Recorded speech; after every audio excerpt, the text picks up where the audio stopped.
Let's go to Jayson Tatum. Like the Celtics, he does not play bad back-to-back games. 31 tonight. C's tied up at 2. Was talking to shoot around this morning about how he wanted to be aggressive, and he went out there and scored the first 7 points. What kind of things did you see him doing? What kind of things were you guys telling him just to kind of get him out of that funk he was in? Just to be himself. You know, obviously, we knew that how important this game was. And everybody just had to come out with a different sense of urgency to start the game on both ends of the floor.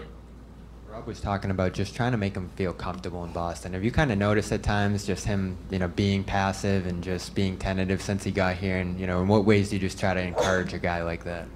Obviously, Rob been dealing with some knee things, so just keeping his spirits lifted and his confidence high, and everybody just being there for him, because we know how hard he works and how bad he wants to, be out there to help us, and obviously, how much we need him and things like that.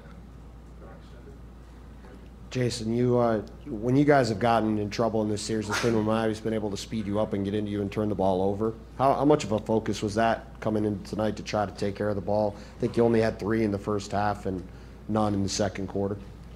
Yeah, I mean, we had, 24 turnovers last game. We really felt like that. That's why we struggled a lot last game. And that was obviously something that we talked about in film and things like that. Just trying to take care of the ball and be better in that aspect. Jayson, what's the last 48 hours been like for you? I mean, you were obviously disappointed after your performance in Game 3. Did you talk to anybody that you usually don't talk to? Did people console you? What was the last 40 hours like when you have a game like that? I mean, right after it's tough, right? Frustrated how you played, knowing that, how important this time of the year is, and feeling like you let your teammates down, especially we lost by like 6. But I think I do a really good job of, after I sleep it off, regardless if I have 10 points or 46 points, the next day is the next day, and whatever happened. I'm a big believer you can't change what happened. So, the last 40 hours have been cool. I watching basketball, ate, it's just a normal day. Obviously I was ready to get back to play, but I didn't doubt myself. I know how to play basketball, and regardless how many points I scored, just trying to come out and help us get a win, that was just most important. Jayson, how much does Ime have to do with you guys being able to bounce back like this, and just you guys seem to really have a great deal of trust in him? What is it about him that gives you that trust in him? I think just building a relationship, throughout the season, and the ups and downs that we've had, that all brought us a lot closer, and just grinding it out. Everybody stuck with each other throughout the season, even in those tough times early on, and even when we lose games. He does a really good job of just,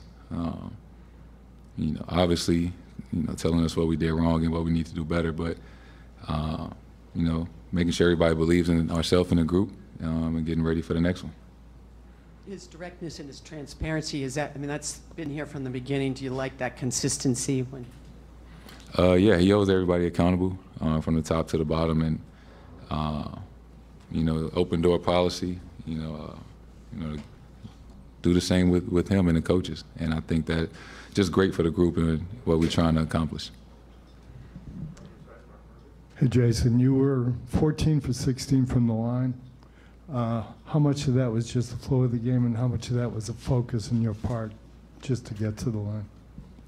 I think just being aggressive, right? Obviously from last game, whether it was for myself, teammates on the defensive end, just have a different burst of energy for myself.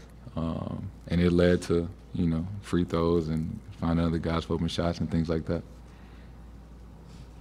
Jayson, how do you bring the same sense of urgency to Game 5 that you did to get this game after a loss like the last one? I think Obviously, it's 2-2, so it's kind of like a new series, best of 3. And I think just having a conversation that, I think human nature plays a part in when you win a game, you can relax a little bit. But, obviously when we lose a game, we feel like the next game is do or die. And then we come out and play how we did and things like that. And I think we have to have that mindset going into Game 5 that, it is a must-win game, because tonight was essentially something like that. And, everybody knew it. We could all feel it. And I think that showed in the way we came out. You start out with an 18-1 lead, and yet the game is not going to be over, just in the nature of the way this series is. How do you keep that intensity so early in the game when you're up so big and you know that Miami could push back? That is these playoff games are extremely long, and they're a really good team. And, we was down 21 the other day. We cut it to 1. So, we know that you can't let up, until it's the buzzer is out. Because, they hit shots in the fourth quarter. They start hitting threes. So you never want to take your foot off the gas, especially in a playoff game. Jayson, ball security, rebounding, physicality, are those adjustments or is it just a matter of effort and urgency? Urgency. That was a focal point coming into this game, was just, have a sense of urgency on both ends of the floor from start to finish.